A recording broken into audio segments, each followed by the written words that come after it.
लूटे में तुरले बारा तो नए नए खटिया रे।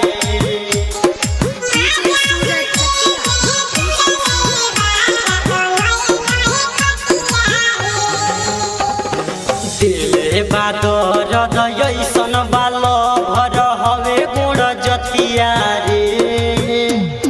दिले बादर दयसन बाल भर हवे गुण जतिया रे।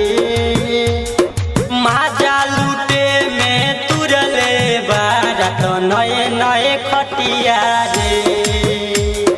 माजा लूटे में तुरले बारा तो नए नए खटिया।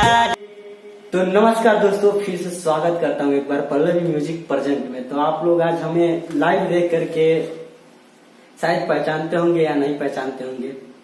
हमें ही धनंजय दीवाना है, जो कि हमारा एक सॉन्ग गया था अपने घर के हेहर हो जा, कुंवारे में गुण जी के मेहर हो जा।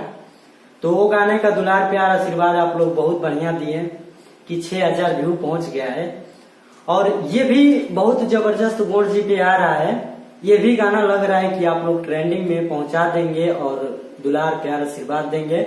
और जब ऐसे ही आप लोग दुलार प्यार आशीर्वाद देंगे तो और भी हम गुण जाति पे लाएंगे। और आप लोग का धनंजय गुण है ये, धनंजय दीवाना।